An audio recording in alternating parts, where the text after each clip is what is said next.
Yo, what is going on, everyone? My name is Nick, or the Notorious Fantasy, and in today's video, we're going to be doing a 12-team PPR mock draft from the 3rd overall spot on Fantasy Pros Draft Wizard. Inside today's video, we're going to be drafting up against the NFL.com pre-draft ranking, so it's going to be a lot like we are drafting on NFL.com. Inside of today's video, I'm going to be giving you guys a breakdown of my analysis throughout each and every single one of my picks, just basically going into my thought process as I make every single pick inside of this draft, as well as talking about my thought process throughout the draft as a whole. But before we get on into this video, I'd like to ask, if you are new to my YouTube channel and you do end up enjoying today's video, to please make sure that you hit that subscribe button down below. Not only is it free, I put out content on this channel every single day to help you guys win your 2021 Fantasy Football Championship. And while you're down there, whether you are new to the channel or not, please make sure to hit that like button down below to help boost this video up the algorithm so that more beautiful people like yourself can see today's video. I'd also like to let you guys know that my rankings are out for free on awesemo.com, link down below in the description, as well as in the pinned comment. They are going to be updated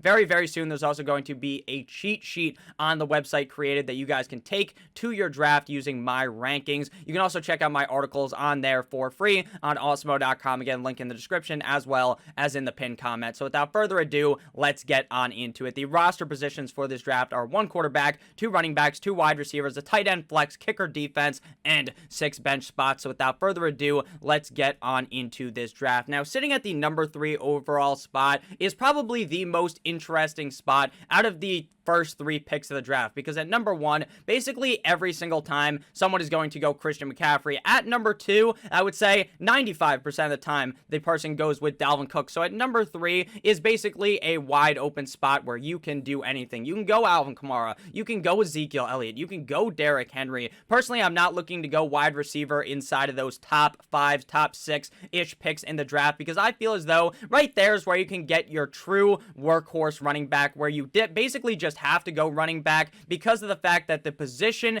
just dwindles down so quick as you get on into the draft, and the wide receiver position is much deeper. So if you reach up and take a wide receiver here at the number 3 overall spot, you are definitely hurting your team, at least in my opinion. So here we are definitely going to go running back. The question is, which running back should you go with? Alvin Kamara, Ezekiel Elliott, Derrick Henry, Aaron Jones. There's obviously a couple more names that you may consider as well. Now, I did see a video yesterday of Derrick Henry catching some passes in training camp, and Twitter basically exploded. People were jizzing in their pants left and right like they were in that Lonely Island music video, and it was pretty hilarious, because if Derrick Henry was to catch 40 passes, then he could easily be the running back number 1 in fantasy football because of the amount of volume he gets in the running game. But what are the odds that something like that actually happens? To me, it's zilch. It's absolutely fucking zero. That is never going to happen. The odds that Derrick Henry actually catches a bunch of passes like that is completely zero, in my opinion. So Derrick Henry would not be the pick here at number 3, but I understand why you may want to go with Derrick Henry because of the safety that comes with Derrick Henry, because he's just going to be getting so many rushing opportunities game in and game out. For me, at the number 3 overall spot, I'm going Alvin Kamara basically every single time.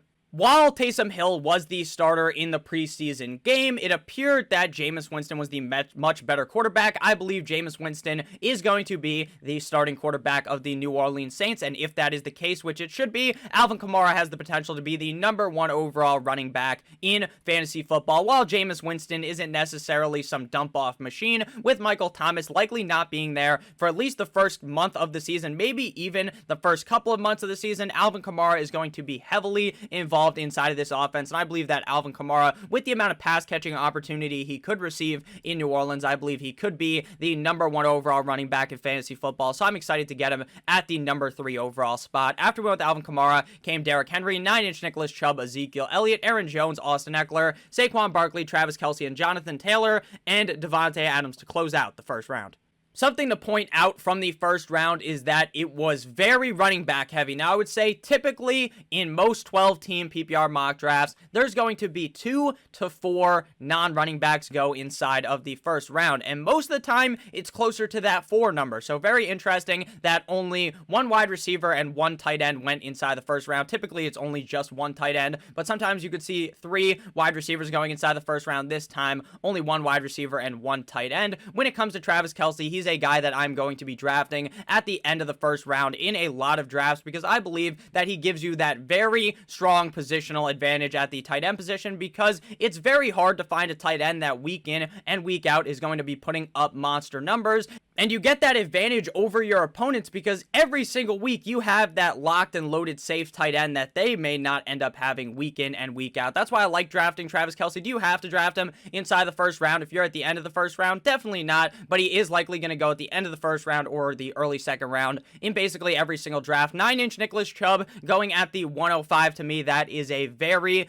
big reach. While I think Nick Chubb is one of the most talented running backs in the NFL, the situation he is in Cleveland with Kareem Hunt there is far from ideal, so I'm not telling you to fade Nick Chubb, but at the number 5 overall spot, I definitely would have looked for Ezekiel Elliott or Aaron Jones at that pick. The second round begins with Tyreek Hill, Najee Harris, Stephon Diggs, A.J. Brown, Antonio Gibson, DeAndre Hopkins, Justin Jefferson, Clyde Edwards-Helaire, and George Kittle. It is very interesting to see that a lot of these websites are heavily sleeping on wide receiver of the Atlanta Falcons, Calvin Ridley. Now, in a lot of underdog drafts, these paid drafts that I do for Best Ball, Calvin Ridley is the 4th wide receiver off the board basically every single fucking time. But when I do these drafts on Yahoo, ESPN, NFL, when I do them on the draft simulator with Fantasy Pros, most of the time he is not going as a top 4 wide receiver, which to me is absolutely crazy. There is no way I'm drafting A.J. Brown, Justin Jefferson, or DeAndre Hopkins ahead of Calvin Ridley, who to me is a locked and loaded top 4 wide receiver in fantasy football who could potentially be the number 1 overall wide receiver in fantasy football due to the amount of volume that he is going to be receiving game in and game out in Atlanta. So here we are going to go ahead and draft wide receiver Calvin Ridley. To me, that is a no-brainer. And looking at the running back position, to me, it does seem a little bit dicey. While I would be fine drafting Joe Mixon at this pick, we already have Alvin Kamara. I am already very confident in my running back number 1. So here we will easily be able to draft a wide receiver in Calvin Ridley, who, like I said, I believe really could be the number 1 wide receiver in fantasy football, and he continues to get slept upon by the consensus. So after we went ahead and drafted Calvin Ridley, we can see that Darren Waller, DK Metcalf, Allen Robinson, and Joe Mixon came off the board. Had Darren Waller been available at the 303, I would have taken him there every single time. Darren Waller, to me, is one of the only tight ends, probably in my opinion, the only tight end that I believe can compete with Travis Kelce to become the number 1 overall tight end in fantasy football due to the amount of volume he receives in the Las Vegas Raiders offense and the fact that he is the clear best wide receiver on the Las Vegas Raiders and he plays tight end definitely also gives him that neck above these other tight ends, especially George Kittle, who I am basically fading at this point. Now, not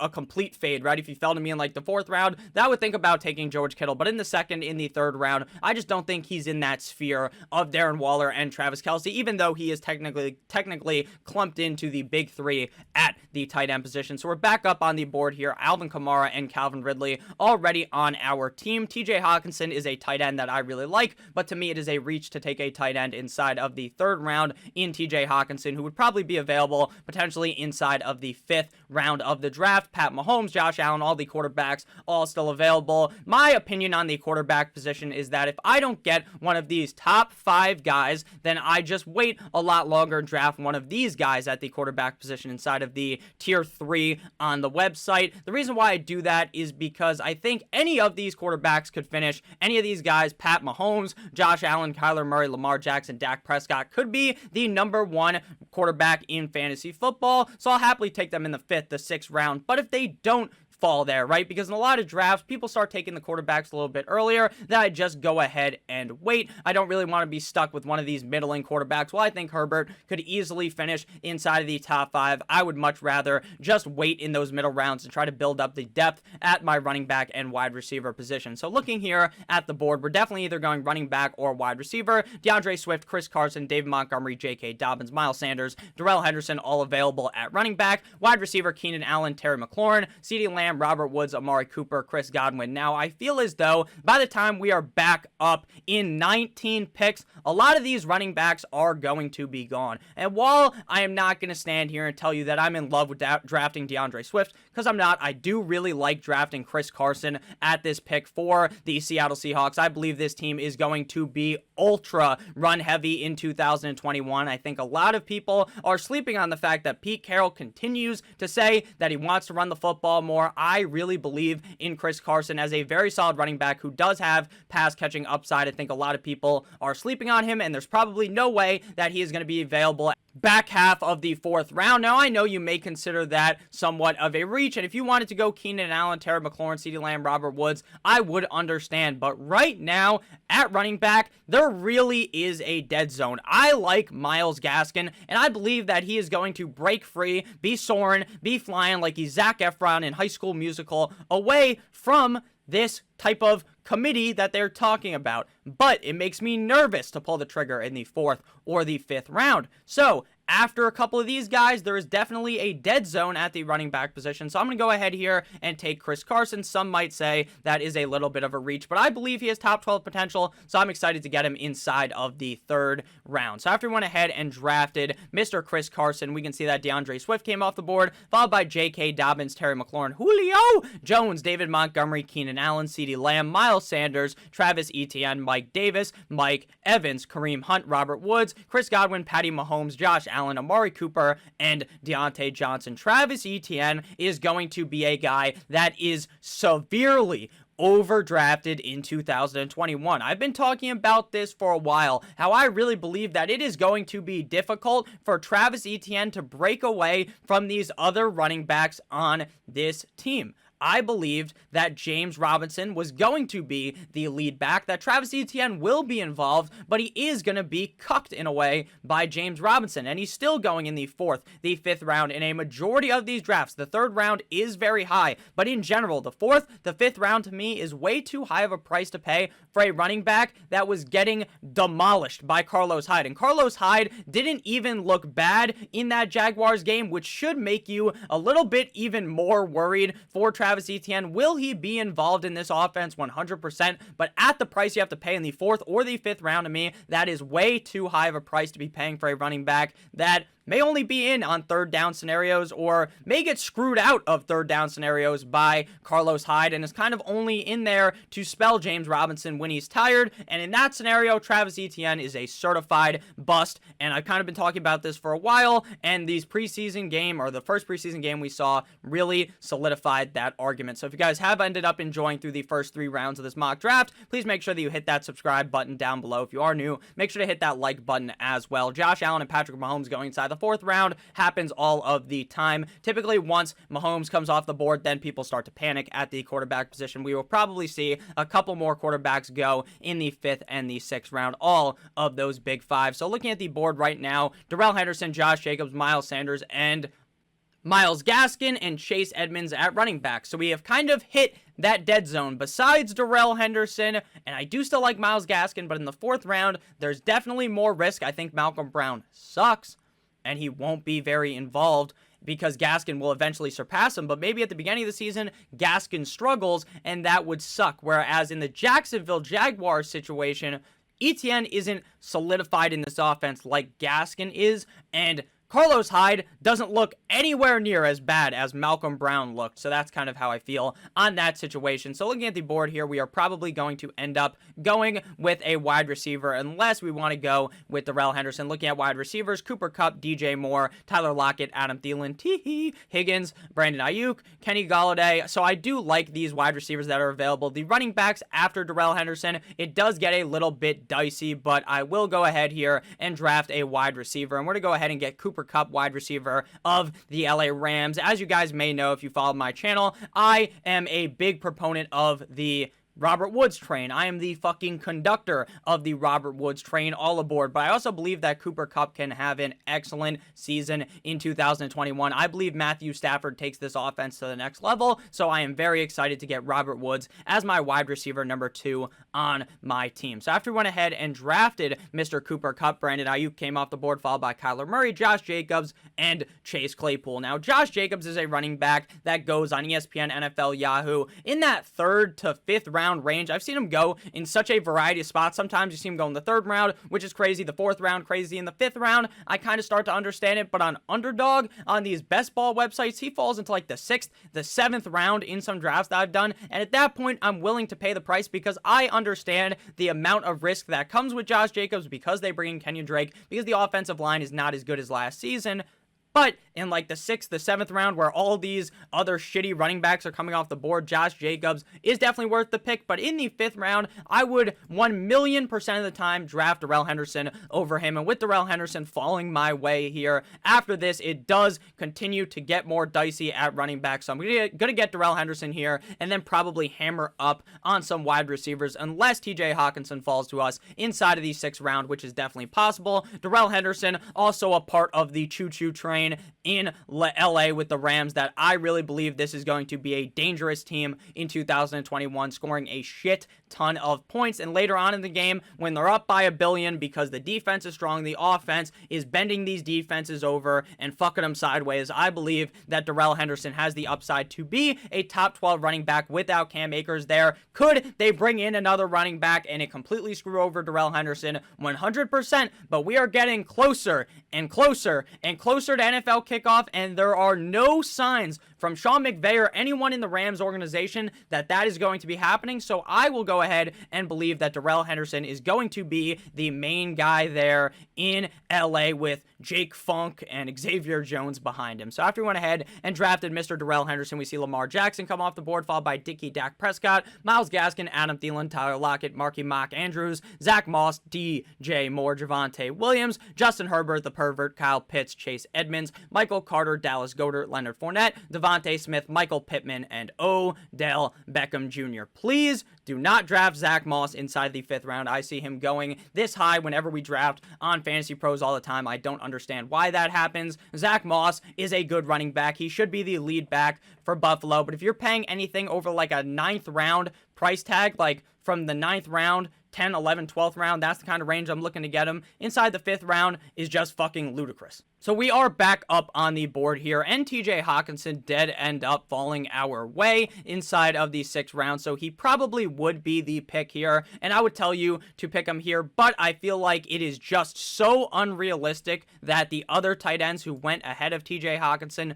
ended up getting picked ahead of him, Dallas Goedert especially, so I'm not going to pick him here, but if this is how a real draft kind of fell, I definitely would be taking Hawkinson. But here we're going to go ahead and dip back into the wide receiver train here and get a wide receiver that I keep getting more and more fond of as the offseason goes along. There are a lot of reports out of Bengals training camp that Jamar Chase is struggling to get separation, that he is struggling to translate from college to the NFL. You want to know why he's struggling? Because he hasn't played football since 2019, because he opted out last season. Who could have seen that coming? Probably a lot of people. If he struggles at the beginning of the season, we could really see T. Higgins be that wide receiver 1 role like he was last season with the Bengals. So I am all aboard the titty boy T. Higgins train in 2021. Our next turn is approaching with Melvin Gordon, Jamar Chase, James Robinson, and Kenny Golladay going in that 4 spree before we get our next pick. TJ Hawkinson still available. Again, I'm telling you, if Hawkinson was still available, you draft him here every single fucking time, but in no draft should anyone be taking Dallas Goedert ahead of TJ Hawkinson, so I believe that it is very unrealistic, so I'm not going to go ahead and do that. Looking at the running backs still available, Damien Harris, Raheem Mostert, Trey Sermon, Ronald Jones. So it's starting to look really gross. Like before I was saying it was looking dicey, now it's starting to look disgusting. So that's the reason why I like to advise that you draft running backs early on in the draft, because after the 4th, maybe just after like the 3rd and 4th round, things really start to get more and more risky. Early on in your fantasy draft, I advise that you keep it as safe as possible, that you don't go ahead and reach down ADP, you don't go ahead and do something crazy, and that is one of the biggest keys to fantasy football, is not taking risks early on in the 5th, the 6th, the 7th, the 8th round. Anywhere past the 4th round, I am fine taking risks. So where we are sitting right here, we have 2 wide receivers in our starting lineup, Calvin Ridley and Cooper Kupp, and we have 1 on our bench in T. Higgins. Our running backs are Alvin Kamara and Chris Carson. Our flex is Darrell Henderson. So here, we could definitely go with a running back that I still very much enjoy. Now, I know that a lot of people are starting to get a little bit hesitant on Damien Harris because we saw Ramondre Stevenson look very, very good in that preseason game. Now, I want you to look back and remember what was happening in that game. If you watch that game, you know what was happening? They are near the end of the game. when this guy pops off. You want to know who's playing near the end of the game? The worst possible defense that the other team can roll out. So mind you, Damien Harris was playing with the ones. Damien Harris is going to be the number 1 running back in New England. I don't think that Ramondre Stevenson is going to have some type of humongous role unless there was an injury to Damien Harris. Figure it's like the Patriots of the past, where they have these other running backs, and then they have Rex Burkhead, who's kind of all the way in the back, like on the other side of the room, but if something was to go down and go terrible, then boom, you insert Rex Burkhead in there, and Rex Burkhead is good. But other than that, playing Rex Burkhead in fantasy would be fucking stupid unless there was an injury. So that's kind of the case here with Damien Harris and Ramondre Stevenson. That's how I see it. Let me know down below what you guys think about this New England Patriots running back situation. Here, we're going to go ahead and snag Damien Harris. I still very much believe in him, even with the hype to Stevenson. So after we went ahead and drafted Damien Harris came Juju Smith-Schuster, Cortland Sutton, Raheem Mostert, Will Fuller, DJ Chark, Tampa Bay, Tom Brady, Russell Wilson, Aaron Rodgers, Curtis Samuel, Kenyon Drake, Michael Thomas, Brandon Cooks, David Johnson, Robbie Anderson, Trey Sermon, Darnell Mooney, Hollywood Brown, and James Conner. Now, what is the distinction to make between Raheem Mostert and Trey Sermon? Here, we see Mostert go at the 706. We see Trey Sermon go at the 806. So it's very interesting in each draft where either of those running backs go, because I feel as though a majority of times the rookie Trey Sermon is getting drafted higher than Raheem Mostert. In my opinion, you should probably just take the guy getting drafted second. You should probably wait for someone to gobble up either Sermon or Mostert, and then you take the other one. Now, Shanahan has a history, the head coach of the 49ers, with not liking rookie running backs, with them kind of getting put on the back burner. But with the 49ers injury luck, now again, I'm not saying that these motherfuckers are going to get hurt or something, but what I'm saying is that in the past, last season, we saw so many running backs go down in San Francisco that if Mostert was to go down, who I believe will be given the first licks in this offense, then Trey Sermon is in a perfect situation. Now, had Jeff Wilson been healthy going into the season, I think I would have been a little bit more nervous with Trey Sermon because of how this offense works. They run a running back by committee to the maximum. I like to call it the running back by orgy because they don't use just 2-3 running backs, which is what you would dub a committee, kind of like how in Tampa Bay they have a running back by committee with Leonard Fournette, with Ronald Jones, and you would assume Giovanni Bernard gets involved. Miami, now the committee of Myles Gaskin, Malcolm Brown, and Salvon Ahmed. They do the running back by orgy, meaning Mostert's getting the ball, Sermon's getting the ball, the water boy's getting the ball, the tight end might get handed off the ball, Brandon Ayuk's going to run the ball, they're going to give the fullback the ball, Kyle Shanahan may go run the ball, and they might put Trey Lance in at running back. They literally use a running back by orgy. But besides the fact that it is a very confusing situation, when you become the number 1 running back in San Francisco, if you are the hot hand, then you have the potential to be a top 5 running back week in and week out. So in the 7th, the 8th round, there's definitely reason to draft either of these guys inside of your draft. So now we are back up on the board here. TJ Hawkinson still available. Again, very unlikely that he would fall this far, so we're not going to be drafting him. Ronald Jones and Leonard Fournette. I'm not completely overreacting to the fact that I think that some people are thinking Giovanni Bernard is going to be super involved in Tampa Bay. I don't really see it, but he is way better at pass catching than Ronald Jones and Leonard Fournette. If you probably put them together in like infuse them in some lab, then I think Giovanni Bernard would still have more pass catching skills if you combine the two, but still, I don't think he's going to be ultra involved, so I am still fine drafting Ronald Jones or Leonard Fournette in this situation. But again, maybe it does get a little bit more confusing than I previously thought, but I do believe that the Tampa Bay Buccaneers are a team that are going to be in these games where they just absolutely just eviscerate a team, where they take the team, they grab them, and throw them out of the fucking stadium, like when the Hulk picked up Loki, I think it is. Now, again, I'm not some kind of superhero movie fan, but in the Avengers, in the first movie, Hulk grabs, I think his name's Loki, and he just picks him up, he goes bam, bam, bam, back and forth. That's basically what Tom Brady does to these teams. That's what the Bucs do to these other teams, so they're going to be able to run the ball a lot later on in the game. So I do like Ronald Jones as well as Leonard Fournette, but maybe it is a little bit more of a risky situation than it was previously, but they're still going in like the 8th, 9th round. So what do you really expect out of a running back in this range? You really do need best case scenario to happen for the running back to succeed, and I believe Ronald Jones is the more talented running back in this backfield. Looking at wide receivers, Tyler Boyd, Jerry Jeudy, Deebo Samuel, Antonio Brown. Jerry Jeudy falling all the way to the 8th round is a chef's kiss Manufweek situation for us because I believe he is the best option to be drafting in Denver. Which doesn't mean that I think Courtland Sutton stinks or something. I actually think Courtland Sutton will be fine in fantasy, but I would rather wait the round discount or the couple of picks discount that I can get with Jerry Jeudy. Horsecock Drew Lock was slinging it in that preseason game. I think he's going to have a great year. I've kind of been saying that for a while now. Not necessarily a great year, but a much better year than he has had in his previous years. And I just think that's what's going to happen. And guess what? If all things go wrong with the Drew Lock experiment, then you know what's going to happen? He's going to get benched, and they're going to play Teddy Bridgewater. So it won't even really matter, in my opinion, who the quarterback is. I would prefer Lock, though. So after Jeudy, we see Tyler Boyd, Antonio Brown, Jalen Waddle, and A.J. Dillon. So we're back up on the board here, and we are going to go running back with Ronald Jones. It does make sense that A.J. Dillon is getting drafted ahead of Ronald Jones because I have seen that happen in so many drafts. I don't understand it at all because I think A.J. Dillon's role in this offense is very, very limited. That I don't believe that A.J. Dillon will really be touching the ball enough to be fantasy football relevant unless there was an injury to Aaron Jones. So I don't really understand that, if I'm being honest with you. So after we went ahead and drafted Ronald Jones, we can see that Marvin Jones came off the board, followed by Tony Pollard, Kenneth Gainwell, T.J. Hawkinson, Gus, Bus Edwards, Tariq Cohen, Alexander Madison, T.Y. Hilton, Jarvis Landry, Gabriel Davis, Jamal with 2 A's Williams, Devontae Parker, Amon-Ra, St. Brown, Matthew Stafford, Devin Singletary, John Brown, Deebo Samuel, and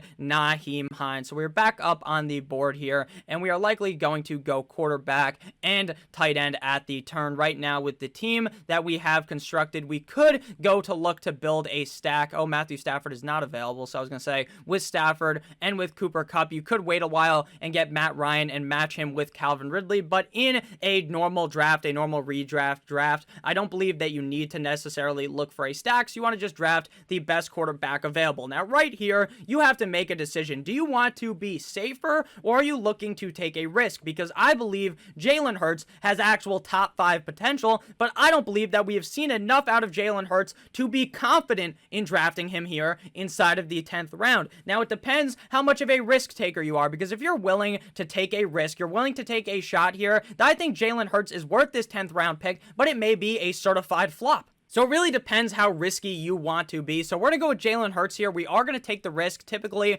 I would go with Tannehill or Joe Burrow at this spot. But in this draft, we are going to go ahead and play it a little bit more risky and draft Jalen Hurts. Now, if you take Jalen Hurts to me, I'm probably going to draft a backup quarterback because I don't know how confident I am in Jalen Hurts for the season. He could end up not looking the greatest. That is definitely in the cards for Jalen Hurts, but what also is in the cards is him rushing for so many yards that it doesn't matter how he's throwing, that he still ends up on the season as a top 10, top 5 quarterback, which is why a lot of people talk about the Konami quarterback code, about how these rushing quarterbacks are just unbeatable in fantasy football. You know what else is unbeatable in fantasy football? A quarterback that can throw 5,000 yards and 50 fucking touchdowns on a season, but Jalen Hurts probably not going to do that, but it does definitely have that rushing upside, so I'm definitely fine drafting him here inside of the 10th round, but there is a risk, which is probably why we're going to go ahead and match him with another quarterback later on in the draft. Looking at tight ends, Noah Fant, Logan Thomas, Robert Tonyan, Tyler Higbee,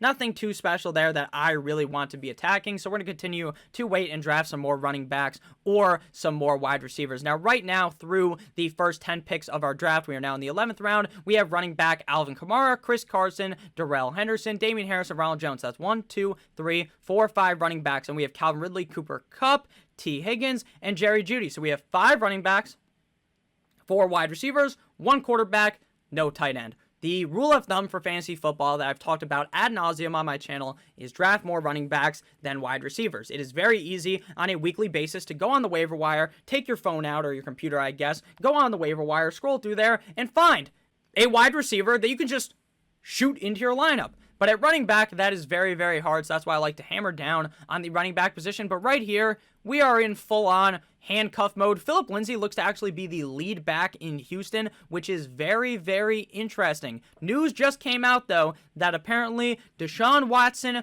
wants out. It seemed like, at least to me, that he may stay there and that he may actually play, but now he wants out of Houston, which we've known for a while. I don't know what's going to happen with Deshaun Watson. I don't know what is going on. I don't know if they're going to trade him, if he's going to be able to play. I don't know what's going to happen, but that is one of the most confusing situations of this whole offseason, and it continues to trek on. Some people are going to be having their fantasy drafts very, very soon, and we probably will not have that situation be resolved until maybe even couple of weeks from now, but you may have already drafted by the time that ends up happening. So a very confusing situation there with Deshaun Watson. So here, we're not going to go tight end. We are going to end up going wide receiver here. We're going to take the shot on Laviska Shenault potentially being the wide receiver 1 in Jacksonville. I do really like drafting Marvin Jones, but it seems like Marvin Jones was already off the board at that point, so I'm fine taking Laviska Shenault because I think he could be the wide receiver 1 in targets in Jacksonville this season. So after one with Laviska Shenault, I'm going to go ahead and move myself actually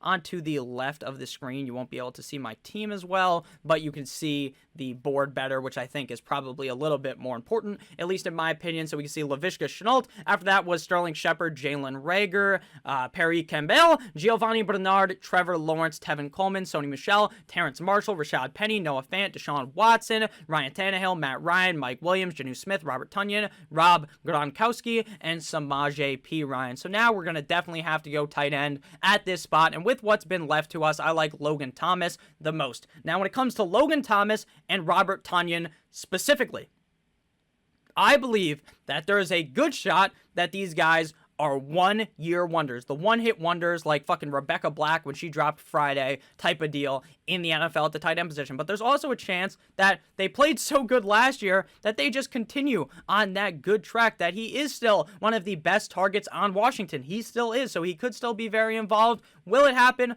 I don't know, but again, we are in the 12th round. If he ends up sucking, I can just fucking cut his ass and pick someone else up, so it's A-okay with me drafting Logan Thomas here inside of the 12th round. Next up, after that, we see Trey Lance come off the board, Phillip Lindsay, and Latavius Murray, followed by J.D. McKissick. So here, we're going to go ahead and snag a backup quarterback because I'm not 100% sold in on Jalen Hurts. So maybe we're going to go ahead and go with the old Alabama duo, Jalen Hurts, as well as Tua Tagovailoa, but Tua's bye is the exact same as Jalen Hurts.